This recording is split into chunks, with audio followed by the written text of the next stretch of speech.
This is the third lecture in Module 3 on tap and hip-hop. As we saw in the last lecture, tap dance emerged out of and alongside the institution of blackface minstrelsy with its complex racial and racist politics. And minstrelsy eventually gave way to vaudeville and the Broadway musical. In this lecture, we're going to take a look at tap dance in the context of one Hollywood musical from the middle of the 20th century, Singing in the Rain, and consider some of the legacies of minstrelsy that can be seen in that film. Just a reminder that you must have read and completed Carol Clover's article, Dancin' in the Rain, as well as viewed the movie Singing in the Rain before completing this lecture. More specifically, this lecture is going to have three main components. In the first, we'll consider the politics of theft in the movie Singing in the Rain. And that will lead us to a consideration of questions of property ownership in dance more generally. We'll take a look at the issue of copyright for choreography, and we'll also consider some alternative means of protecting dance. And finally, I'm going to ask you to look at some recent examples of what might be considered plagiarism in dance. Let's start by reviewing Carol Clover's main argument from the article Dancin' in the Rain. And that argument is that while on the surface, the popular 1952 film Singing in the Rain is a story about giving credit where credit is due, in practice, the film actually fails to give credit to the African American artists to whom the film's dancing is indebted. Clover thus argues that the film, at some level, feels guilty about and is haunted by its uncredited black influences. In other words, she's saying the film's concern with miscrediting artists has a racial subtext or a racial underside.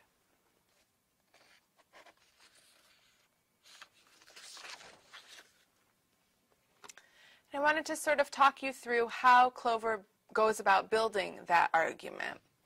She starts off by reminding us that the surface story, what Singing in the Rain is ostensibly about, is restoring credit to Kathy, who's played by Debbie Reynolds, who serves as the voice double for Lena, played by Jean Hagen, in the transition from silent films to sound or talkie films. But, Clover argues, the heart of the movie actually lies in the dance numbers performed by Gene Kelly and Donald O'Connor. As she says, the show-stopping musical numbers, the ones that stick with us the most, are numbers like Make 'Em Laugh, Moses Supposes, and of course the Singing in the Rain number. Then she goes on to say, the tap dancing in those numbers is really indebted to styles developed by African American artists, but those artists aren't represented in the film in any way. And the result, Clover argues, is that Singing in the Rain as a film has this kind of anxiety of influence, meaning it's anxious, it's nervous about its sources and the debt that it owes to those artists. And she says that anxiety manifests itself in these brief isolated moments in which there are quick allusions to blackness that briefly surface but then disappear again.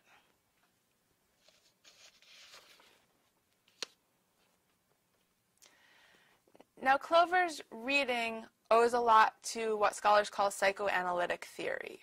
So because it relies on these ideas about anxiety and guilt, we could say that her argument is a psychoanalytic argument.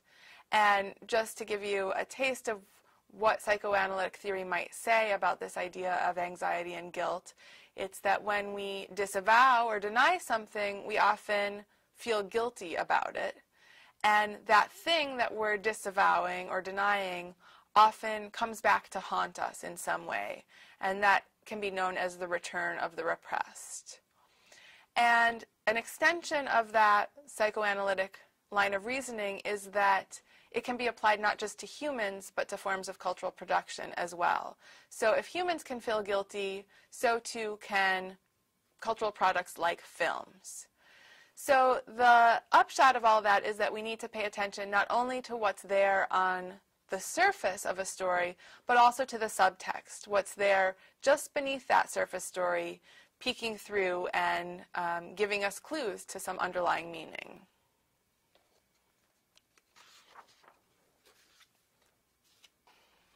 So to support her argument, Clover points us to certain key moments in the film that serve as her evidence about the racial underside of Singing in the Rain. She calls these bits of blackness in an otherwise white film. Just to refresh your memory on what those are, the first is the reference to the figure of the mammy in the character's discussion over what to name the film within the film. So if you recall, the performers are originally making a melodrama film called The Dueling Cavalier.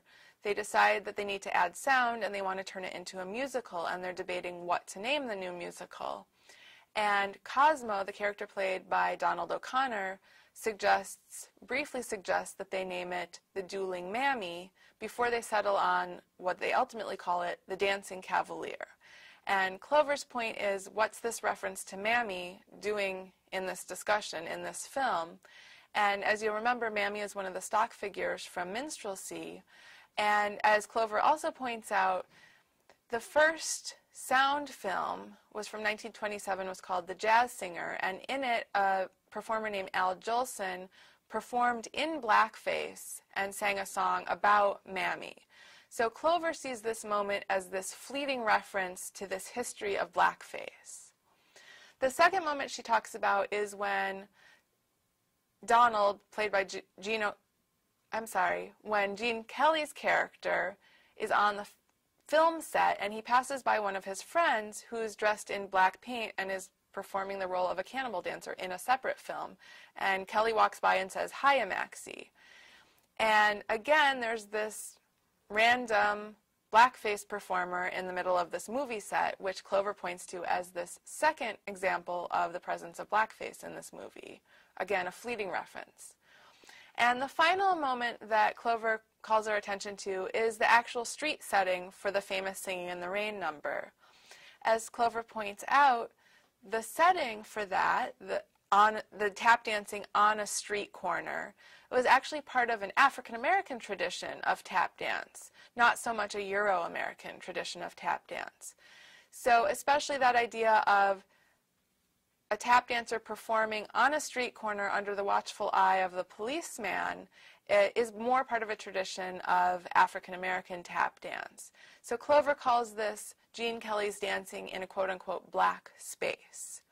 So for Clover, each of these are gratuitous references to blackness that are symptoms of this larger anxiety of influence. And Clover ties this to a more complicated, widespread relationship between white tap dancers and African-American tap dancers. So if you'll recall, she discusses how dancers like O'Connor and Kelly felt it was very important to acknowledge their relationships to black dancers like Bill Robinson. But they sought those dancers' approval, but that doesn't mean that they always acknowledged their influence on them. And if you'll recall, in specific, she talks about the dancer Fred Astaire failing to acknowledge his relationship to black tap dance. She tells us that he says, I don't know how it all started, and I don't want to know, I just dance. So again, she sees in that statement a kind of disavowal of a relationship to black tap dance. So again, for Clover, these moments are all, these fleeting references to blackness are all symptoms of this larger anxiety of the film's debt to blackness. And now I'm going to ask you to take some notes about how convinced you are of Clover's argument. Do you find her argument exciting and compelling, or do you find it not credible? Are you interested in advancing a different reading of the film? I'd like you to jot down a few sentences that address those questions.